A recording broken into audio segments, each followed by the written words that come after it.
Aleluias. Amém. Eu sei que você pode sentar. Você levantou aí por uma oração específica, pedindo a Deus uma cura para uma dor. No final, a Lucélia vai orar por você também. Amém. E eu creio que esse testemunho dela é muito oportuno para aquilo que o Senhor quer fazer na nossa vida nessa noite. Porque quando nós falamos de dores, quando nós falamos de sofrimentos, quando nós falamos de aflições, quando nós falamos de tudo aquilo que nos perturba, nos incomoda, nos entristece, nos puxa para longe daquilo que é o plano, o propósito ou o sonho, nos desconfigura, muitas vezes. Essas falas, muitas vezes, para quem está ouvindo, ela soa como um testemunho e muitas vezes testificam na nossa fé. Mas só cada um sabe qual é a sua dor.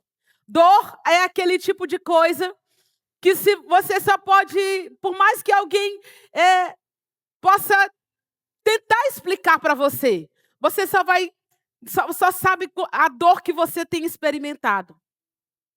E uma das coisas que eu gostaria de ministrar nessa noite é sobre como superar e como lidar e como andar sobre o fogo, apesar de dores como essa que a Lucélia teve, que é a dor de um luto, a dor de uma traição, a dor de uma perca, a dor da perca de um emprego ou a dor de uma rejeição.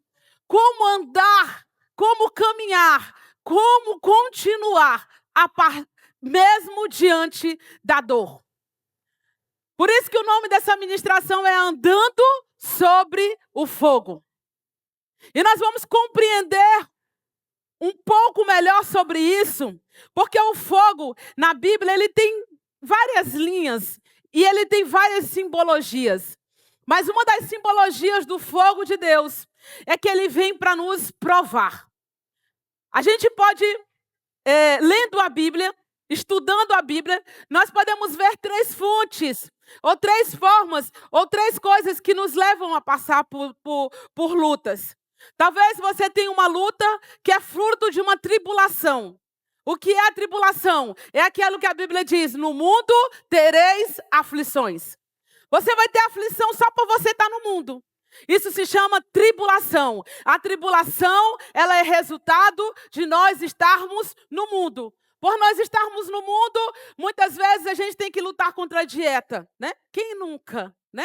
Lutou contra um prato de panelada. Já aconteceu com você, né? Por nós estarmos no mundo, nós temos que lutar contra a menopausa, não é isso? Daqui a pouco eu já tenho que começar a trabalhar sobre isso, mas por enquanto estou suplementando. Dia 6 de agosto, completo 45 anos para a glória de Deus. Amém, irmãos? Irmãs, muito bem realizada, né? Eu gosto da parte que as pessoas falam, nem parece, pastora. Ah, eu amo isso. Eu falo sempre que tenho 45, porque só quero ouvir essa parte, né? Então, a Bíblia fala que há a dor de estar no mundo. E essa dor se chama tribulação, que são as investidas do mundo, com as suas ideologias, com os seus pensamentos contra a cultura do reino, com os seus pensamentos, com as suas filosofias vãs. Isso se chama tribulação. Existe também a tentação. A Bíblia diz que ninguém diga que de Deus é tentado, porque Deus não tenta a ninguém. A tentação, ela veio do diabo. A tentação ainda não é a queda, não é o pecado. Mas a tentação é aquele convite que o inimigo sempre quer colocar na nossa vida para nos conduzir ao pecado.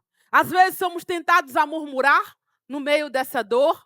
Somos tentados a desistir no meio dessa dor. Somos tentadas a parar no meio dessa dor. Somos tentados durante todos os dias da nossa vida. Somos tentados a desistir do nosso casamento, desistir dos nossos filhos. E às vezes somos tentados a desistir até mesmo de nós mesmos. Então, existe uma segunda luta, que é a luta vinda da tentação. Essa é uma luta que é arquitetada pelo próprio diabo contra a nossa vida. Então, a primeira é do mundo, a segunda é contra o diabo, mas existe também a provação. E a provação, ela vem de Deus. E eu digo, pastora Jesus, minha pastora, que a provação, Lucélia, é de todas as formas que tem de nós sofrermos. A provação, ela é a mais difícil de compreendermos. Porque como é difícil quando nós estamos fazendo tudo certo e as coisas não dão certo. Porque quando fomos tentados e caímos contra o pecado, principalmente quando nós estamos numa igreja como a nossa, que trabalha com libertação, com cura interior, a gente já identifica logo. Aquilo dali é uma maldição hereditária. Aquilo dali, provavelmente, é consequência do pecado. A gente já identifica logo. Já se posiciona e avança. Sabemos, é o diabo que está vindo contra mim. Quando é a tribulação, a gente já identifica. Isso é um pensamento do diabo, isso é uma filosofia desse mundo. A gente se posiciona, se arma com a mentalidade de Cristo e consegue avançar. É mais fácil lidar com consequências. É mais fácil lidar com o diabo. É mais fácil lidar com coisas que nós conseguimos entender. Mas quando vem a provação, que é quando eu estou como Jó, que a Bíblia diz em Jó, que Jó era um homem puro, íntegro. Até que tentam achar um pecado para Jó. Mas quando eu vou para Davi, que além de adúltero, foi um assassino. Quando eu vou para outros homens da palavra de Deus, eu vejo Jó um homem irrepreensível. Embora tentem achar, é lógico que ele foi um homem pecador, mas nenhum pecado foi tão claro a ponto de ter sido escrito na palavra de Deus. E Jó, mesmo assim, a palavra do Senhor nos fala que um dia Satanás chegou para Deus e falou assim, olha, sabe por que Jó é fiel? Sabe por que a irmã Socorro é fiel? Sabe por que a Lucélia é fiel, Deus? Sabe por que ela é fiel, Miriam? Ela é fiel porque ela tem tudo. Porque ela nunca perdeu nada. Porque ela não foi passada pelo fogo. Porque ela não foi provada. Deus, na sua soberania, não porque precisava provar nada para Satanás, mas porque precisava provar Jó. Falou, pode ir, pode tocar em tudo que ele tem, só não tira a vida. Quando é Deus que está nos... Eu imagino Jó começando a receber as notícias. Os teus filhos morreram. Os teus bois morreram. As tuas casas foram desapropriadas. Deus, na sua soberania, deixou para Jó só a mulher. Que eu acho que foi até um castigo também, né? Porque ela ficou diante de Jó falando o quê? Nega esse teu Deus. Larga esse teu Deus. Por que tu continua sendo fiel a esse teu Deus? Eu acho que foi também uma das provas de Jó suportar a mulher. Se Deus tivesse matado, talvez a prova dele teria sido mais fácil, né? Teria sido mais fácil. Mas suportar alguém, lançando sobre a cara dele a sua fé todos os dias. Mesmo todos os dias a Bíblia dizia que Jó oferecia holocausto. Mesmo todos os dias a Bíblia dizia que ele buscava ser testemunho na sua casa. Mesmo todos os dias ele buscando ao Senhor. Mas ele tinha uma acusação contra ele. O Deus a quem ele adorava tirou tudo o que ele tinha. Jó foi passado pelo fogo. E eu sei que em meio às nossas lutas, é difícil e é desafiador. Você já fez EIFOL, já fez libertação, está na célula, se posicionou, está buscando ao Senhor como nunca, está orando, está jejuando, está integrada, está na mídia, está em todas as coisas da igreja, mas de repente tudo começa a ficar mal. Algumas coisas não começam a acontecer, afrontas começam a vir, frustrações começam a chegar, tristezas começam a sucumbir. E aí você se questiona, se eu não estou em pecado, se não é o mundo que está vindo contra mim, como eu vou lidar com o próprio Deus, provando a minha fé? E isso é tão verdade que a Bíblia fala que em determinado momento na nossa vida cristã, a gente vai passar por isso. Eu gostaria de ler um texto que está em 1 Pedro. 1 Pedro, a partir do versículo 6. Só para respaldar essa minha fala, para a gente dar continuidade. A Bíblia fala assim: nisso vocês exultarão. Ainda, ele está falando que vai chegar o tempo que nós vamos exultar. Mas ainda que agora, por um pouco de tempo, olha para a pessoa que está ao teu lado, essa mulher linda, e fala assim: é só por um pouco de tempo. Esse aqui é o próprio Deus falando. Por um pouco de tempo, vocês devam ser entristecidos por todo tipo de provação. O nosso evangelho está preparado para isso? Para um Deus que nos prova? Pode continuar, versículo 7. Assim acontece com um propósito. Vocês vão passar por todo tipo de provação com um propósito. Assim acontece para que a fé de vocês... Vamos passar essa parte do meio entre vírgulas, só para a gente compreender o texto melhor? Assim acontece para que a fé de vocês seja o quê? Provada. E resulte em louvor, glória, honra. Quando Jesus Cristo for revelado aonde? Na tua provação. Pode ir para aquele mesmo versículo, não? Isso. Ele fala assim: vocês vão passar por prova. Eu, o próprio Deus, vou permitir que vocês passem por ela por um pouco de tempo, para um motivo específico, para que a sua fé seja aprovada. E depois dela aprovada, isso resulte na tua vida louvor, glória e honra. Quando Jesus for revelado.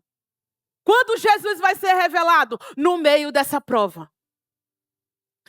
Só que nesse processo, ele, para trazer um entendimento mais claro para a gente, pode deixar o versículo, amado. Ele fez algo muito interessante. Ele falou assim: eu vou explicar o que vai acontecer com vocês durante a prova, para que você compreenda bem como que vai funcionar. Entre vírgulas, o texto fala assim: muito mais valioso, a fé de vocês é o quê? Muito mais valiosa do que o ouro, que perece ao ser provado pelo fogo. Ele está falando, a fé de vocês vai ser provada pelo meu fogo. Uma das simbologias do fogo significa purificação. Porque ele fala assim, assim como acontece com o ouro, que precisa passar pelo fogo para ser purificado, ser provado e ser testado. Se ele é ouro de 18 quilates, se ele é ouro de 7 quilates, se ele é ouro de 10 quilates, assim vai acontecer com vocês também. Eu vou passar vocês pelo fogo da purificação, que significa a provação, para que a sua fé também seja provada. Assim aconteceu com Jó. A fé dele foi provada. Irmãos, eu não sei se você sabe, mas o ouro ele precisa o ouro ele chega a quase 1000 graus para ele ser testado. E todo ouro ele é precioso. Nenhum ouro ele é descartável. Todo ouro ele é precioso. Mas quanto mais o ouro ele suporta o fogo, isso determina o quanto ele vai ser valioso. O quanto nós somos capazes de suportar a prova da nossa fé. Todos nós somos preciosos, mas quando nós passamos pelo fogo da prova, o quanto nós somos capazes de suportar é que vai provar o quanto a nossa fé é valiosa. O Senhor vai passar na nossa fé. O Senhor vai passar na nossa vida. Ele vai passar em nós com um propósito de purificação, como Ele faz com ouro, para que só reste em nós ouro e saia tudo aquilo que é mistura. Ele vai tirar a mistura do orgulho dentro de nós. Ele vai tirar a mistura. E como é que ele tira a mistura do orgulho? Colocando dentro de nós a prova da humilhação. Pastor, eu estou fazendo tudo certo nos meus relacionamentos, mas ninguém reconhece, ninguém vê, ninguém me exalta, ninguém me enxerga. É o próprio Deus fechando os olhos das pessoas, para que só reste Ele te aplaudindo, para que Ele quer saber se só Ele te aplaudindo, para ti isso é suficiente.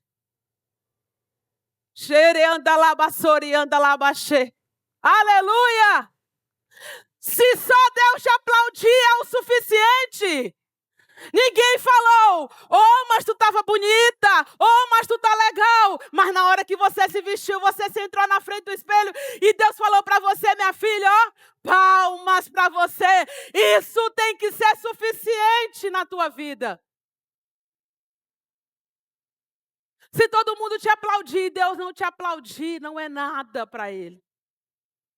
Ele passa na prova do nosso orgulho, muitas vezes espremendo dentro de nós o carnegão através da humilhação, até que tudo saia e só fique Ele em nossas vidas, e até que Ele seja suficiente. Talvez Ele esteja passando na sua vida na prova da área financeira. Ele percebeu que você precisa de dinheiro para ser feliz. Quem nunca passou por essa prova? E ele, talvez, fazendo assim, fechou todas as torneiras. E ele falou, e talvez esteja falando para você, você consegue ser como Paulo e declarar, não tive dias que eu não tive nada e tudo bem. Já sentei na mesa de reis e tudo bem. Sou capaz de lidar com as duas situações. Eu sei ter tudo e eu sei não ter nada. Porque se você só é feliz quando você tem dinheiro, ainda existe mistura dentro de você.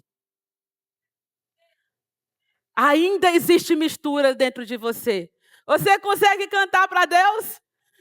Deus, mais uma vez, segura em minha mão. Minha alma aflita pede tua atenção. Me ajude a prosseguir. Sabe por que está cantando às vezes?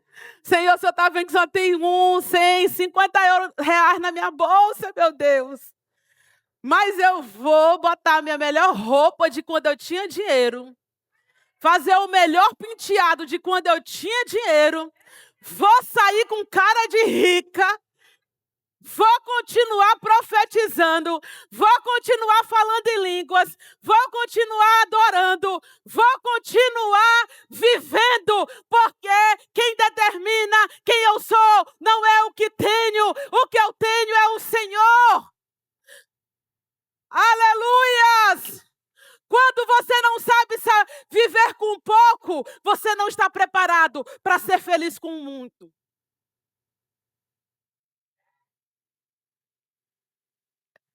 É preciso, irmãs, você não pode ser uma bipolar mensal. Começa o mês todo feliz. Glórias, glória, aleluia. Aí chega no dia 15, já começa aquelas músicas de tristeza. Qual é, minha filha? Uma música um pouco triste, né? Já começa aquelas músicas de tristeza. Chega no fim do mês, já está naquelas de depressão. Já aquelas assim quando é que o Titanic estava afundando, como é? Mais perto quero estar. Né? Não! Você vai cantar no fim do mês, tão animada quanto cantou no começo do mês, porque a tua até alegria está no Senhor. Aleluias! Nós precisamos ser aprovadas na prova do dinheiro. Que precisamos largar de justificar que somos tristes quando não temos para comprar o que queremos. E achar que isso é normal na vida cristã. Ah, pastor, eu não estou muito animada, não. Eu estou sem nenhum centavo no bolso. Irmã, não pode. Você tem que andar confundindo o inimigo. Você tem que andar confundindo o inimigo. Entra na loja, olha e fala, eu não vou comprar hoje, é porque eu não quero. né? Eu não vou comprar porque não quero, né? Não tô com vontade hoje, né? Deixa para a próxima. Passa pela prova de não ter. Porque se toda vez você ficar mostrando para o diabo que ele sempre te entristece com as mesmas coisas, você está colocando um alvo nas tuas costas. É muito fácil destruir você, porque está muito visível, você fala, você manifesta, você, meu Deus do céu, bota a mão na cabeça e sai em nome de Jesus, murmuração do inferno da minha vida. Fica calada, só, né? Meu marido disse que, não, meu pastor, ele tem uma frase que ele diz assim: nunca decida quando está com sono, com fome e sem dinheiro. Aí um dia eu fui pregar assim na igreja, uma mulher falou assim: pastor, eu não vou decidir nada, porque faz tempo que eu estou sem dinheiro. Eu falei assim: não, eu vou mudar, né? Com fome, com sono e irritado. Porque talvez nem sempre a gente vai, às vezes a gente vai decidir sem dinheiro. Nós vamos ser provadas e nós precisamos ser aprovadas, porque a palavra diz ali em 1 Pedro, para que possa se manifestar a prova da nossa fé. E nós vamos ser provadas pelo fogo. E porque nós vamos ser provadas pelo próprio Deus. Não porque Ele quer nos reprovar, mas porque Ele quer nos aprovar. Ele quer nos promover. Sabe por que Ele vai nos provar? Vai passar por nós a provação através da dor. Porque no meio do fogo, tudo se revela. E quando a dor chegar, o que tem que sair de nós é o nosso melhor, como a Lucélia fez. Eu vou continuar sentindo luto, mas o meu luto vai edificar mulheres. Ela poderia chegar e falar assim: respeitem o meu luto, eu vou ficar aqui em casa chorando, todo mundo ia entender. Mas ela falou: eu vou pegar a minha dor, e da minha dor vai sair edificação, da minha dor vai sair vida, da morte vai sair esperança, da minha dor vai sair alguma coisa que vai ajudar alguém. E é assim que nós passamos por essa prova. Agora, uma coisa que eu acho bastante interessante, que é, como esse texto fala, não há possibilidade de nós não passarmos pela prova. Em algum momento da nossa fé, nós vamos passar. Parece que quando a gente entra na vida cristã, Deus, para nos alegrar, Ele vai dando tudo o que a gente quer, né? Vai arrumando tudo na nossa vida. Aí chega um momento que Ele fala assim: não, agora essa daqui está no ponto de ser promovida. E aí a gente passa por alguma prova. Não é fácil entender quando estamos fazendo tudo certo porque as coisas não estão dando certo.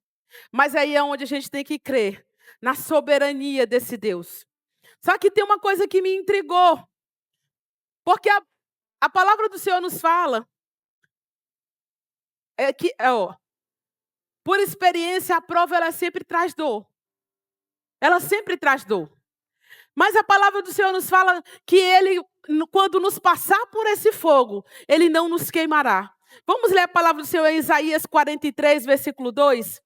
Olha que texto maravilhoso, que texto tremendo. Fala assim: quando você passar pelas águas, eu estarei com você. Quando passar pelos rios, eles não o cobrirão. Quando passar pelo fogo, você não se queimará. As chamas não deixarão você em brasas. Olha outro texto aqui maravilhoso. Daniel capítulo 3, versículo 24.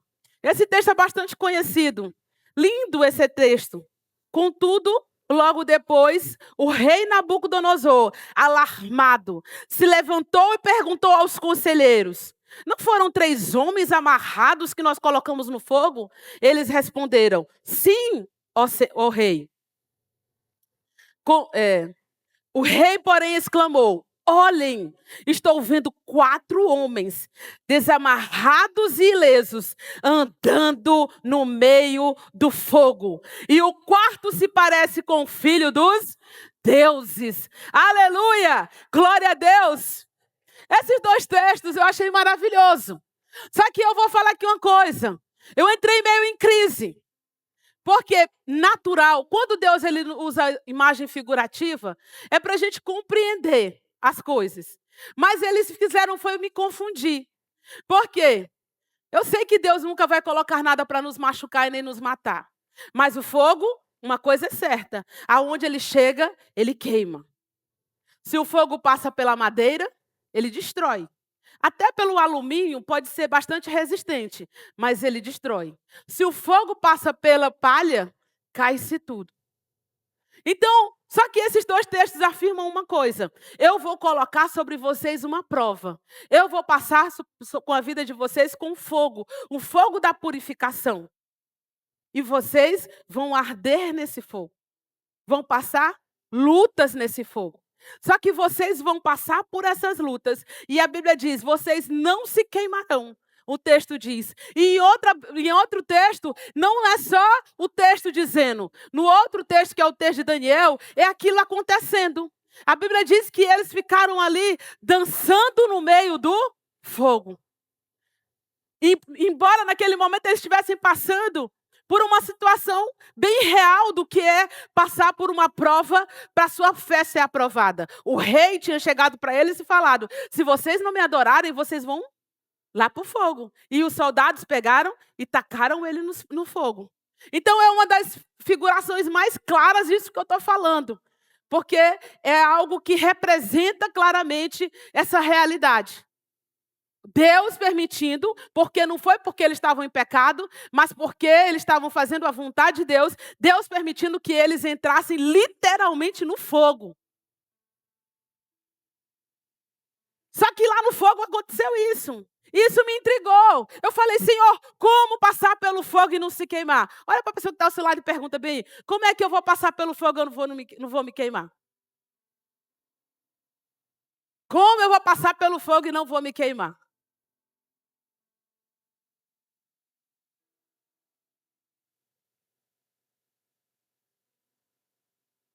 Como a minha vida vai ser como a de Daniel? Como a minha vida vai ser como a Bíblia falou? Eu vou passar pelo luto e eu não vou me queimar, eu não vou morrer. Eu vou passar pela traição e eu não vou morrer. Eu vou passar por alguma perca e não vou morrer. Eu vou passar pela descoberta de um câncer e eu não vou morrer. Eu vou passar por descobrir, por um casamento não estruturado e eu não vou morrer. Como passar pelo fogo e não morrer? Essa é a pergunta que fiquei fazendo uns 3 meses na minha vida. E eu fui pelos elementos. Eu descobri, sabe o quê? Fogo queima madeira. Fogo queima palha. Fogo queima papel. Agora eu vou perguntar uma coisa para vocês. Fogo queima fogo? Fogo queima fogo? Vamos ler a palavra de Deus, o que ela diz. Hebreus capítulo 1, versículo 7. Hebreus capítulo 1, versículo 7.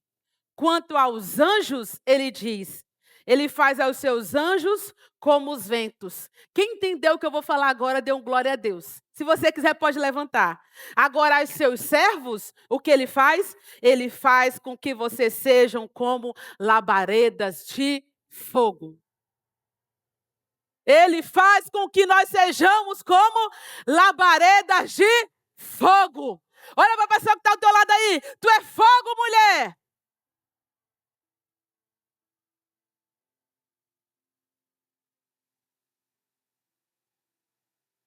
Oh, glória a Deus. Tu és bom, Senhor. A tua palavra é verdade em nossas vidas. Vamos ler Mateus capítulo 3, versículo 11. Mateus 3, 11. Eu os batizo com água para o arrependimento. Mas depois disso, de mim, vem aquele que é mais poderoso do que eu, de quem não sou digno de lavar as sandálias. Ele os batizará com o Espírito e com Ele os batizará com Espírito e com... No derramamento do Espírito Santo, a palavra do Senhor nos fala. Atos capítulo 2, versículo 3.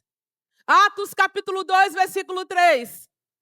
Apareceram línguas que se separaram e pousaram sobre a cabeça de cada um deles. O Senhor virá com o fogo da purificação. Mas Ele reservou para todo aquele que nele confia, dele depende e que decide resistir ao fogo da purificação. Ele tem reservado o fogo do poder. O fogo do poder. E quando eu fiquei imaginando isso na minha cabeça, como funcionava? Eu imaginei como assim? Satanás chegou para Deus, falou: Senhor, eu vou provar a Jó. Deus falou, pode passar com... Deus permitiu. Ele vai passar pelo fogo. Quando o fogo da provação veio sobre a vida de Jó, só pode acontecer uma coisa: aumentar. Sabe por quê? Porque dentro de Jó já existia o fogo do poder de Deus.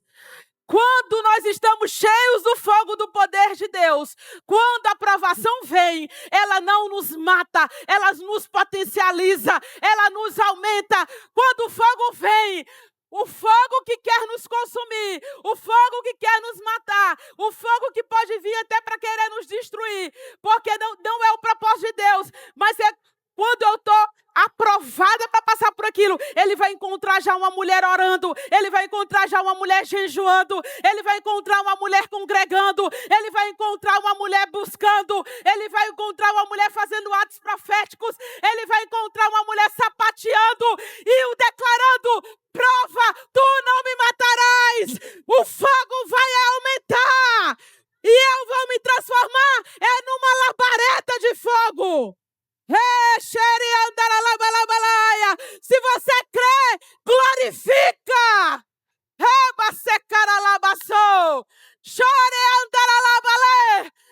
Quando o fogo da provação vem sobre a tua vida, ele tem encontrado em ti o quê? Papel.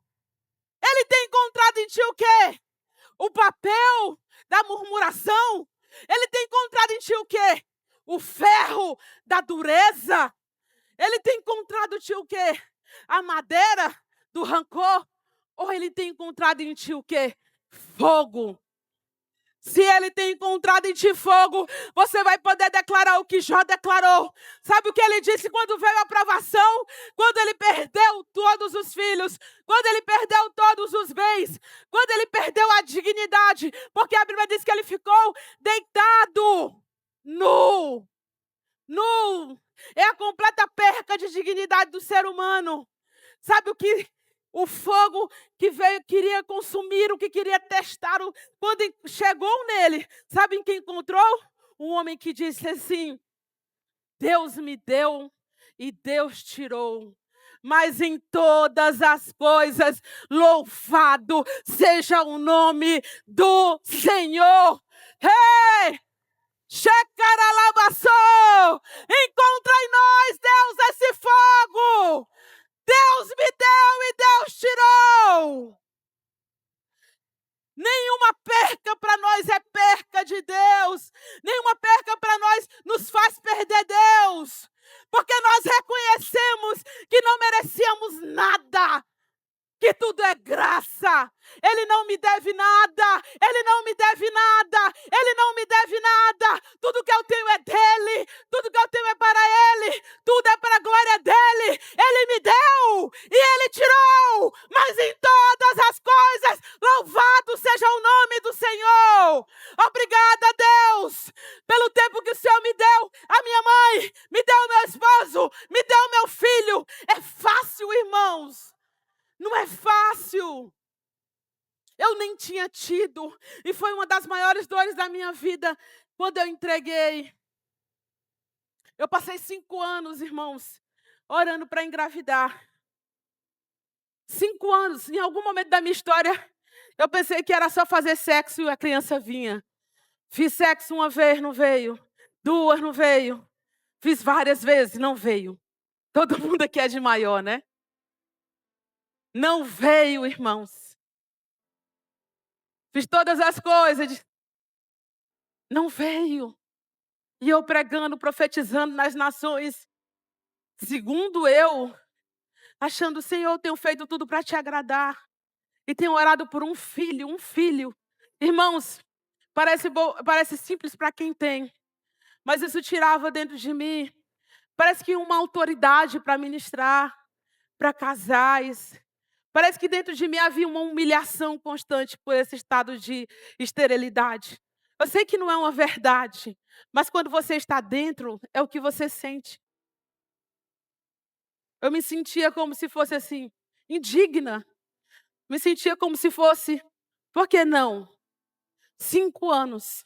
Só que um dia, depois desses 5 anos, eu me ajoelhei e falei, Senhor, eu nasci, cresci, sem a minha vida, ou sem essa criança. E até aqui o Senhor me ajudou. Porque isso já estava de fato interferindo no meu relacionamento com Deus. Estava gerando uma raiz de amargura, uma raiz de incredulidade. Parecia que eu não acreditava mais na minha oração. Porque era como se quando você está dentro de algo que é impossível, é como se Satanás quisesse descredenciar tudo o que Deus fez e resumir a sua vida, aquele momento, aquela situação, aquela causa. A sua vida não é uma causa. Uma causa é apenas uma causa. Olhe para o restante que Deus está fazendo. Mas era assim que eu me sentia. Eu sei que é assim que algumas pessoas se sentem por não ter conseguido casar, por talvez não ter conseguido fazer uma faculdade. Tem alguma coisa que Satanás quer sempre nos desacreditar e lançar sobre nossa face a nossa fé, como se ela não fosse só aquilo. Mas nós não somos só uma causa perdida. Nós temos várias causas que nós ganhamos. Mas ele foca os nossos olhos naquilo. Quantas mães que são crentes, os filhos não estão na igreja. E parece que Satanás quer sempre lançar sobre a sua face isso. Mas você não é só isso. Você é todas as outras coisas que Deus te entregou também. Então, um dia eu orei ao Senhor. E não foi uma oração natural. Porque eu não tinha força para fazer isso. Na minha cabeça não existia a possibilidade de não ter uma filha natural. Mas um dia eu me ajoelhei e da minha boca saiu. Não foi uma oração planejada. Saiu. Eu falei assim, Senhor, eu posso viver sem uma criança. Eu posso viver sem uma filha. Eu não posso viver sem o Senhor. Eu não posso viver sem o Senhor. E se essa criança, se a ausência dessa criança estiver me afastando de Ti, estiver esfriando a minha fé, eu entrego ela para Ti, sem ela nem ter existido, porque eu não quero para mim nada que me afaste de Ti. Eu não sei se na tua vida vai acontecer assim como aconteceu comigo. Depois que eu terminei de orar, eu quase coloquei a mão na minha boca, eu falei, meu Deus, eu não acredito que eu parei de brigar com Deus contra isso. Falei para Ele, o Senhor pode não me dar. Eu acredito que eu fiz isso, porque foi uma oração conduzida mesmo pelo Espírito. Mas depois dessa oração, 2 meses depois, sem tratamento, sem nenhum tipo de... Eu acredito nos procedimentos que possam existir naturais. Mas foi realmente sem tratamento, sem nenhum procedimento especial. 2 meses depois eu estava grávida, para a glória de Deus. Amém? 2 meses depois eu estava grávida.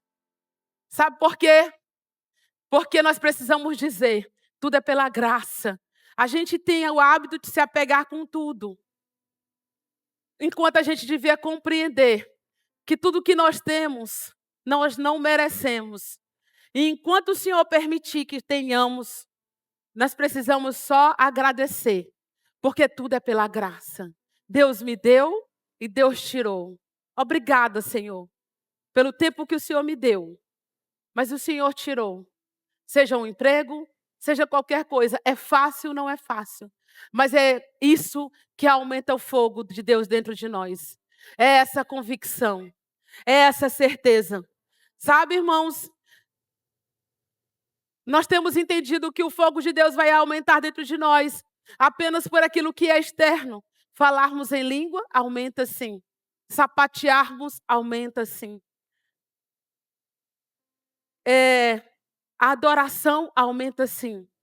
Mas o que aumenta o fogo de dentro de Deus, dentro de nós. E é assim que eu vejo que os homens de Deus tiveram uma vida cheia do seu fogo. Sabe o que é? São decisões. Quando que eu faço? Quando eu estou passando pela prova. Quando eu estou passando pelo fogo da purificação. Decisões que eu faço, sabe de quê? Decisões de perdoar e de me humilhar, se preciso for. Isso vale muito mais do que uma jorrada de línguas. É decisão, sabe de quê? De acreditar quando tudo é perca. É a decisão de continuar confiando. É a decisão de ter declarações proféticas, mesmo nem todo mundo vendo, mas a gente se vendo por dentro, como Jó, em cima de uma cama de cinza. E completamente destruído, mas é a decisão de ter declarações proféticas. Nós temos a mania errada de falar assim, eu não vou ser hipócrita e dizer que eu estou bem. Deus sabe, isso é um engano. Nossa boca é profética. Se ela pode declarar que eu estou mal, ela também pode declarar, Senhor, eu profetizo pelos olhos da fé. Assim como a mulher que tinha um filho morto em uma sala, e chegou perto dela um homem e falou assim, como tu vais, mulher? Ela falou, esse homem aqui não vai resolver meu problema. A única coisa que eu vou falar para ele, para não entrar em detalhes, é, vai tudo bem. Vai tudo bem. Sabe por quê? Porque a minha dor, a minha aflição, eu vou falar no lugar correto. Eu vou para o profeta e falo, profeta, vai lá, ora pelo meu filho. Eu não vou colocar a minha murmuração nas redes sociais. Eu não vou colocar indiretas em redes sociais. Isso não resolve a nossa vida, irmãos. O que resolve a nossa vida é nos achegarmos àquele que a Bíblia diz, Deus é fogo consumidor. E se nós quisermos estar cheios do fogo, nós temos que estar perto da fonte do fogo. Ele é que é fogo. Nós precisamos estar perto dele.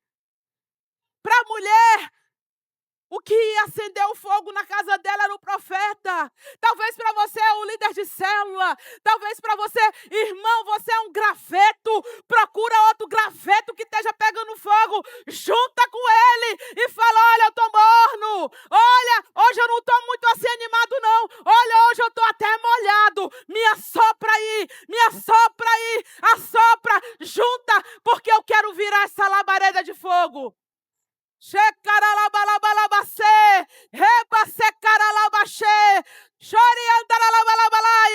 Graveto solitário vai apagar. Graveto solitário se apaga. Se você quer ser uma labareda, junta com as labaredas. Aleluias! Sabe, Satanás coloca na nossa cabeça, tu não está bem, fica sozinho. Fala assim, sai Satanás, me larga a minha mente, larga o meu pensamento, ficar sozinho, para eu morrer sozinho. Eu vou procurar, pastora, Jesus, que dia que você vai para o monte, pastora? Eu quero subir para o monte, pastora, chorando. Eu quero subir para o monte me arrastando. Eu quero subir para o monte morrendo. Para de dizer, Senhor, o Senhor sabe que eu não estou bem. Quando você não está bem, é onde você mais precisa estar aos pés dele. Você precisa buscar as características do fogo dentro da tua vida, para quando a prova passar, ela não te destruir, ela aumentar. A palavra do Senhor nos diz no texto que nós lemos em Daniel, tão profundo aquilo, irmãos. Eles foram jogados em 3. E depois eles estavam lá dançando. Sabe por que eles estavam dançando no meio do fogo? Eles estavam dançando porque eles tinham se tornado fogo também. E eles foram confundidos. Ninguém sabia que era Jesus, ninguém sabia quem era ele. Sabe por quê?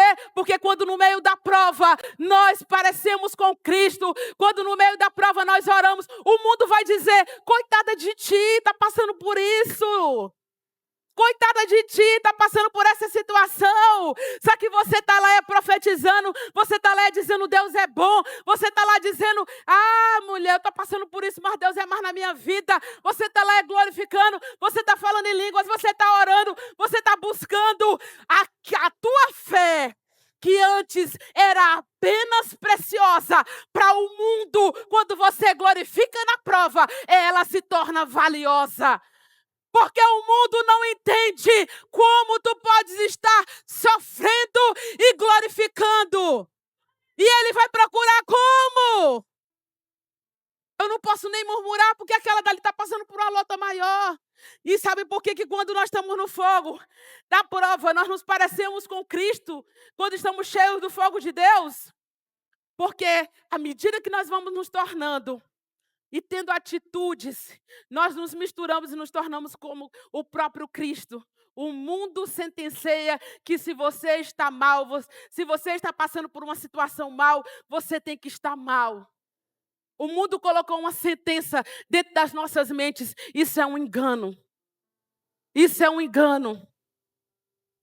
A Bíblia diz, existe uma paz que está guardada só para aqueles que buscam a Deus, que é uma paz que excede todo o entendimento. O mundo não vai entender porque você está em paz. O mundo não vai compreender porque você está sorrindo. O mundo não vai aceitar porque você não está desesperado. Mas é a hora de você falar. Tem uma paz. A Bíblia diz, eu não vos dou como o mundo a dá. Qual é a paz que o mundo dá? Você tem que estar bem quando está todo mundo bem. Eu não vos dou como o mundo a dá. Ele falou, eu tenho uma paz diferenciada. O mundo não vai entender por que tu está em paz.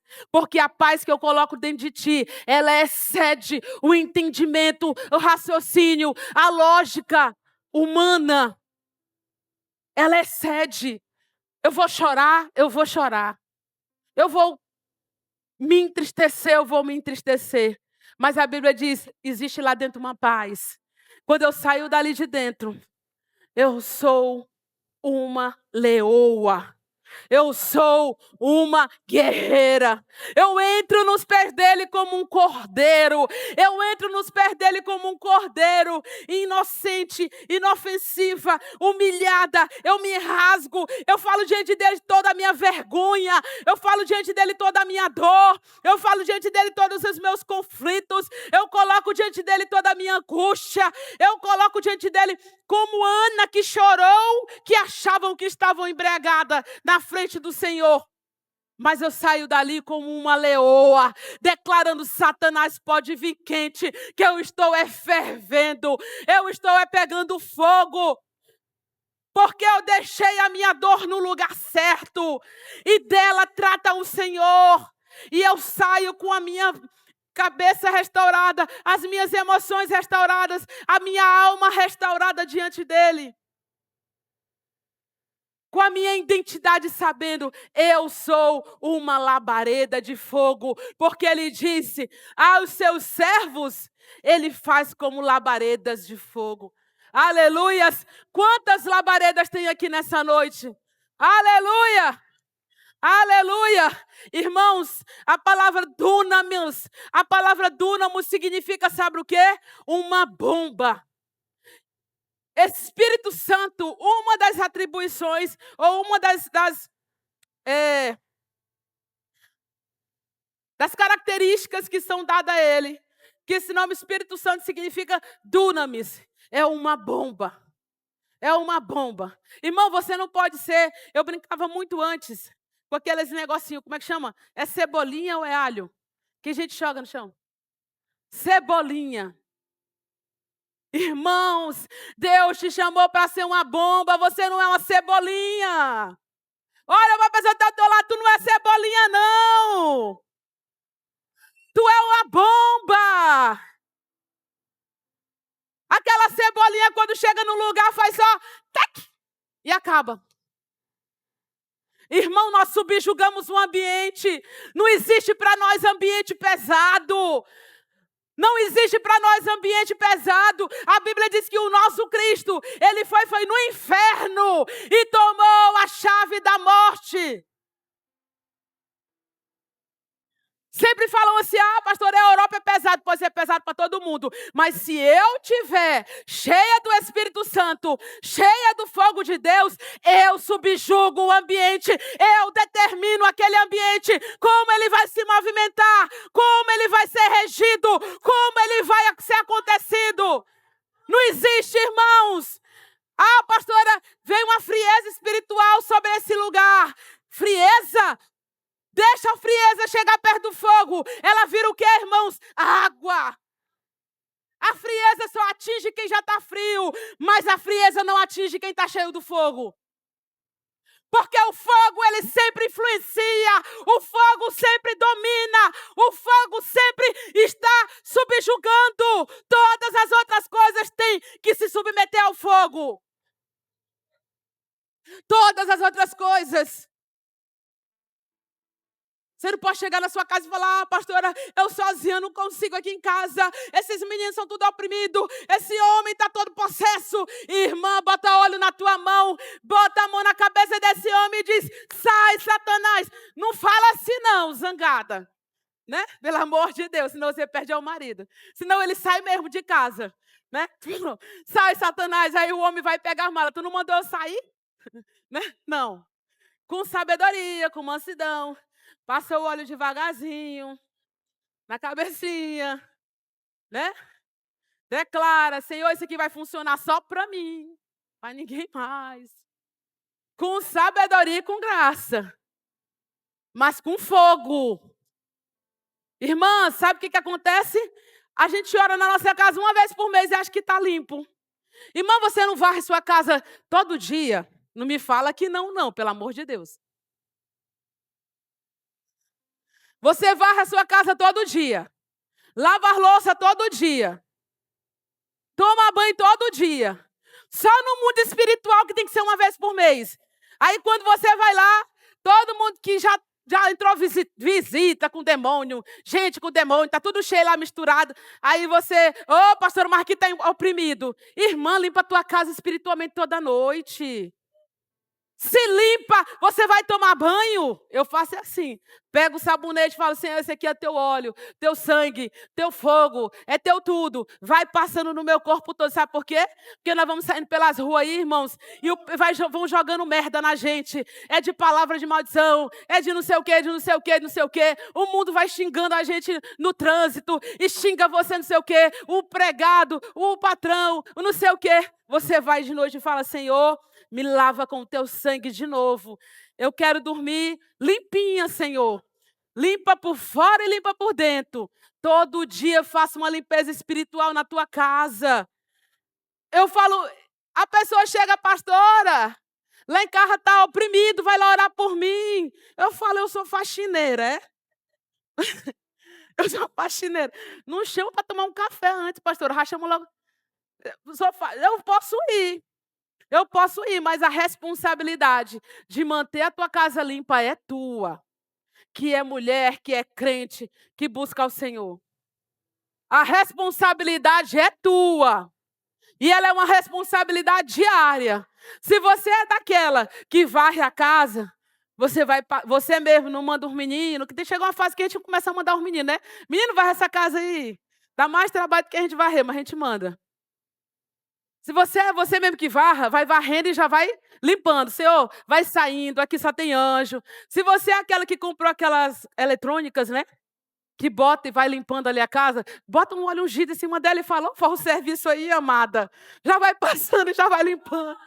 Faz o serviço aí por mim, né? Eu te abençoo. Eu não sei qual é a tua estratégia. Vai botar na roupa para lavar na máquina. Tá com um pouco de óleo ungido. Irmãos, eu não estou falando que isso vai... Eu não sei qual o direcionamento que Deus vai te dar. Eu só estou falando uma coisa. Não deixe de fazer nada. Pare de não fazer nada. Faça alguma coisa. A não ser reclamar. Reclamar do marido, reclamar do filho, reclamar de si mesmo. Reclamar da gordura, reclamar que está magra, reclamar que está gorda. O cabelo é cacheado, o cabelo é liso. O cabelo está branco, o cabelo está grisalho. Aí eu pinto o cabelo de preto, eu quero louro. Não, louro está feio, eu quero agora é ruivo. Para, pelo amor de Deus. Quem está cheio do fogo... É além dessas coisas.